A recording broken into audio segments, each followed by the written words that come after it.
parle de zones industrielles comme thématique prépondérante, mais ce qui est discuté autour, c'est toute la chose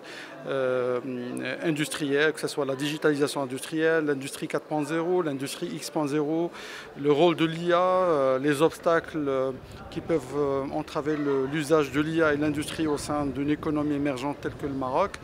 Moi, j'ai eu aussi l'occasion de faire partie d'un prestigieux panel qui traite notamment ce sujet-là, qui est l'IA et l'industrie 4.0 en tant que catalyseur de l'industrie marocaine. Et j'ai pu aborder ce sujet selon deux facettes, la facette académique d'un laboratoire de recherche dans une université, mais aussi en tant qu'entrepreneur qui pilote des projets à fort impact, on va dire économique pour l'industrie marocaine en utilisant un substrat de digitalisation profonde tel que l'IA et l'industrie 4.0. Définition, c'est une révolution, on va dire dite industrielle. L'industrie a connu plusieurs étapes, la mécanisation, l'électrification, l'automatisation. Maintenant, on parle de l'automatisation avancée, c'est l'usage on va dire d'un layer d'intelligence qui va faire cohabiter l'opérateur, l'être humain et la machine. C'est de pouvoir récolter des datas et on va dire d'exploiter cette data pour pouvoir impacter, on va dire,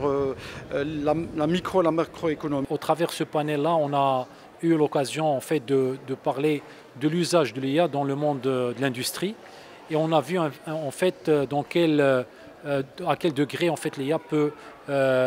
permettre d'accélérer, on va dire, la transformation du secteur industriel. Il y a un des facteurs qui est revenu plus souvent, c'est le facteur humain et l'accompagnement de la ressource humaine pour mieux comprendre les atouts de l'intelligence artificielle, pour, on va dire, en tirer profit au maximum.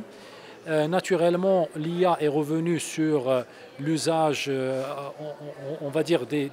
sur tout ce qui est digital twin. Ça veut dire comment permettre d'avoir un équivalent de nos machines industrielles au niveau de nos bureaux en utilisation des technologies comme l'IoT, et comment on peut en tirer profit pour, encore une fois, avoir une supervision en temps réel, pour anticiper des choses qui vont nous revenir sur, on va dire, les plateformes industrielles, et ça permet réellement d'avoir une pertinence sur des sujets de maintenance, de qualité, et ne pas être en dépendance totale des choses qui vont venir au fil de l'eau.